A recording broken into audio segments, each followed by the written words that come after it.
আগরপাড়ায় আসবে, কাউকে জিজ্ঞেস করবে 5 নম্বর রেলগেট কোনটা, এবং ওখানে জিজ্ঞেস করবে আদি তারাপুকুর সার্বজনীন, অর্থাৎ ব্লু টেম্পল কোথায় হচ্ছে, আর কিছু বলতে হবে না।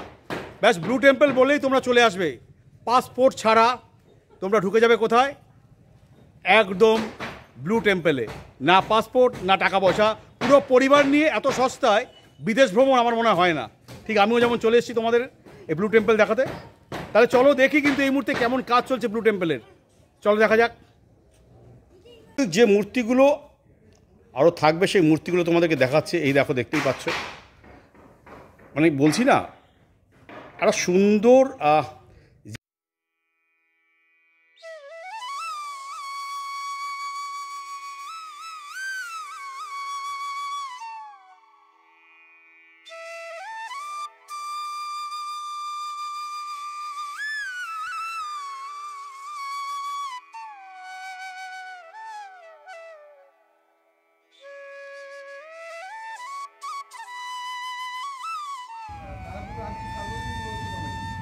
দেখো, দেখতেই পাচ্ছ এই যে দুটো বুদ্ধ মূর্তি, সেটা দেখতে পাচ্ছি এই গেটে।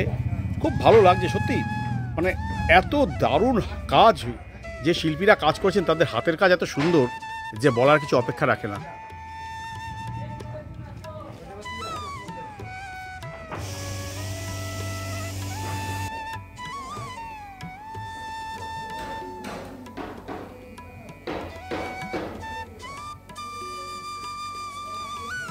আগরপাড়া তারাপুকুর আদি সার্বজনীনের পুজোতে দেখো, দেখতেই পাচ্ছি এবারে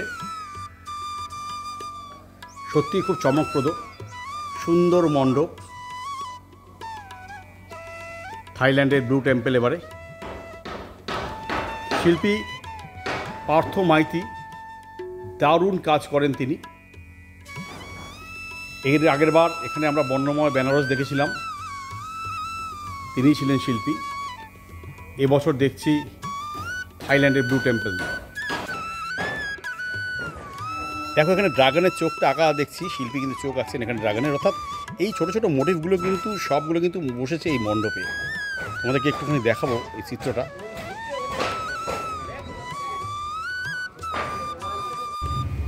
প্রতিমা শিল্পী সুকান্ত রায়। সুকান্তদা খুব প্রিয় শিল্পী আমার একজন, কারণ সুকান্তদার প্রত্যেকটা প্রতিমার মধ্যে না একটা নিজস্বতা আছে। অর্থাৎ সুকান্তদা দুটো প্রতিমা করবে, কিন্তু মনে হবে যে দুজন গড়েছে। অর্থাৎ একজন শিল্পী তো সেটাই হওয়া দরকার, কারণ একটা রাজস্বিক রাজস্থান সেটাও করেছে, সেটাও তো তোমাদেরকে দেখাবো। আর এটা তো রয়েছেই। অর্থাৎ ব্লু টেম্পলে ঠিক যেমন প্রতিমা থাকার কথা, একটা বুদ্ধিস্ট ছাপ, সেই ছাপটা কিন্তু দেখতে পাচ্ছে এই মুহূর্তে। অসাধারণ প্রতিমাটা হয়েছে। যখন থেকে মাটির কাজ হচ্ছিল তখন থেকে তোমাদেরকে আমি দেখিয়েছি এবং আর কিছুটা বাকি পূর্ণাঙ্গ রূপ পেতে। যদিও কিন্তু একটা কথা বলি, আমাদের কিন্তু এইভাবে করে তোলাটা বারণ, কারণ একজন প্রতিমা শিল্পী তিনি সবসময় বলেন যে কিছু রাখতে হবে, মানে এইগুলো হয়তো আমরাও চাই না জনসমক্ষে হঠাৎ করে এই ব্লকগুলো দিয়ে দেওয়ার প্রতিমার, কিন্তু তাদের কিছুটা আদেশ মেনে আমাদেরকে অনেক কাজ করতে হয়। তাই তাদের থেকে আগে পারমিশন নিয়ে নিয়েছিলাম, কিন্তু অর্থাৎ তোমরা যারা আসবে যদি মনে করো তোমরা ব্লগ করতে আসছো, একটা পারমিশন নেবে, কিন্তু পারমিশন ছাড়া কিন্তু এই ছবিগুলো নিও না, সেটা কোথাও খুব খারাপ হয়, খারাপ লাগে আমাদের প্রত্যেকের। যাই হোক, তোমাদেরকে এই মুহূর্তে দেখাচ্ছি ব্লু টেম্পলের যে দুর্গা, অর্থাৎ বুদ্ধরূপে যে এখানে দুর্গা, সেই দুর্গার ছবি। বড় কথা কি জানো, কালার কম্বিনেশন যেটা সব থেকে বেশি জরুরি, অর্থাৎ তুমি কিভাবে কালারটা করছো এবং সেই কালারের উপর নির্ভর করে লাইট যখন থাকে সেখানে কিন্তু চমকে যায় দর্শক। অর্থাৎ সব মিলিয়ে অসাধারণ কিন্তু এই ভেতরটা। এবং যেটা বলছি সত্যি সত্যি, এখানে কিন্তু মণ্ডপের কিন্তু দুটো পার্ট, মানে একটা পার্ট দিয়ে তুমি ঢুকলে তারপরে কিন্তু তুমি ঢুকতে পারবে। প্রথম এই এলে তারপর মণ্ডপ দেখলে, মণ্ডপে দুটো পার্ট রয়েছে, সেখানে বুদ্ধের মূর্তি রয়েছে এবং তারপর তুমি আসবে ঠিক এইখানে। অর্থাৎ এই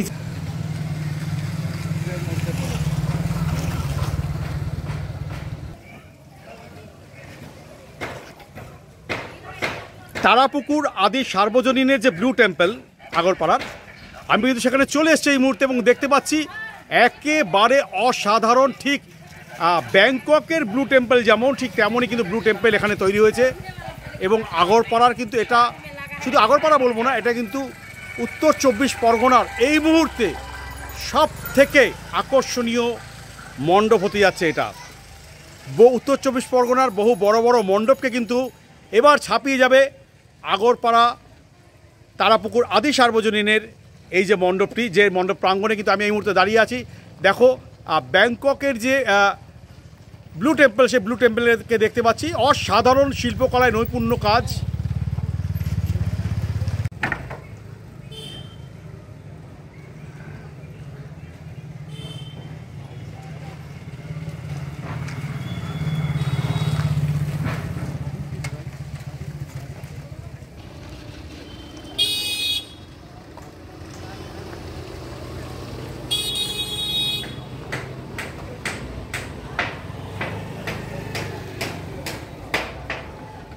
সবথেকে বড় কথা, শরতের আকাশ, সুন্দর আকাশ, পরিষ্কার আকাশ, এবং তার মধ্যে এই ব্লু টেম্পল অসাধারণ কিন্তু লাগছে।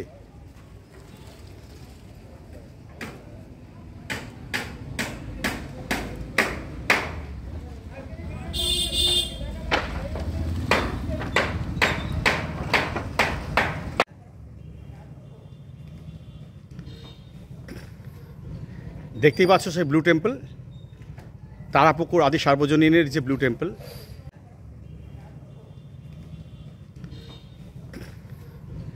দেখতেই পাচ্ছ সেই ব্লু টেম্পল, তারাপুকুর আদি সার্বজনীনের যে ব্লু টেম্পল। এবং তোমাদেরকে আরেকটা জিনিস দেখাই, দেখো এখানে একটা 40 ফুটের কিন্তু একটা বুদ্ধ মূর্তি, সাহিত্য বুদ্ধ মূর্তি 40 ফুটের, বিরাট একটা বুদ্ধ মূর্তি 40 ফুটের এই মণ্ডপ প্রাঙ্গণেই রয়েছে। ওপরে শরতের সুন্দর আকাশ আর নিচে থাইল্যান্ডের ব্লু টেম্পল, সব মিলিয়ে অসাধারণ। দেখো দেখতে পাচ্ছে, তোমাদেরকে একটুখানি ওপর থেকে দেখাচ্ছি আমি টপ ভিউ, যদিও ড্রোনটা আমার খারাপ হয়ে গেছে তাই আমি নিয়ে আসিনি। এই মুহূর্তে আমি তোমাদেরকে দেখাচ্ছি টপ ভিউটা, দারুণ। জাস্ট পুকুরের ওপরে মণ্ডপটা, এবং দেখো যে 40 ফুটের সাহিত্য যে বুদ্ধ, সেটাও কিন্তু দেখা যাচ্ছে, তার সাথে দেখা যাচ্ছে পুরো মণ্ডপ প্রাঙ্গণটা। দারুণ লাগছে দেখতে, দারুণ দারুণ অসাধারণ। অর্থাৎ টপ ভিউ থেকে পুরো মণ্ডপটাই কিন্তু দেখা যাচ্ছে। সত্যি এতটা সুন্দর লাগছে এবং নিখুঁত কাজ, কি বলবো। যেটা বারবার করে আমরা প্রত্যেকেই বলছি যে ব্লু টেম্পল যখন আমরা নেটে সার্চ করি তখন ঠিক যে যে কোণাগুলো দেখতে পাই, যে যে কোণাগুলোতে তাদের মোটিভগুলো দেখতে পাই, সেই কারুকার্যগুলোকে দেখতে পাই, পুরো সেটা কিন্তু তুলে ধরা হয়েছে আগরপাড়া তারাপুকুর আদি সার্বজনীনের এই পুজো মণ্ডপে। তাহলে ব্লু টেম্পলের সামনে আমি দাঁড়িয়ে তোমাদেরকে দেখালাম এবার, যদিও উল্টো দিকে যে বাড়ি তাদের সেই ছাদে আমি উঠে গেছিলাম, কারণ যাতে পুরোটা তোমরা দেখতে পাও। তো কেমন লাগলো সেটা কিন্তু অতি অবশ্যই জানিও, কমেন্ট করো, নাহলে কিন্তু আমি বুঝতে পারবো না। কারণ তোমাদের জন্য কিন্তু এতটা কষ্ট করা, আমার হাঁটুতে ব্যথা, তবুও কিন্তু আমি প্রায় 5 তলা সিঁড়িতে আমি উঠলাম শুধুমাত্র এই ছবিটা তোমাদেরকে দেখাবো বলে। মানে হাঁটুর ব্যথা নিয়ে যে মানুষটা তোমাদেরকে এই ছবিটা দেখাতে পারে। সুতরাং কমেন্ট তো তোমরা করবেই আশা করি, আর শেয়ার করো কিন্তু, শুধু শেয়ার নয়, প্রত্যেকে পরিবার নিয়ে এসো। তাহলে কেমন লাগলো ব্লগটা অবশ্যই বলো তোমরা। আমি বিদায় নিচ্ছি এই মুহূর্তে এখান থেকে। তোমার সাথে দেখা হবে অন্য একটা ভিডিও নিয়ে আবার।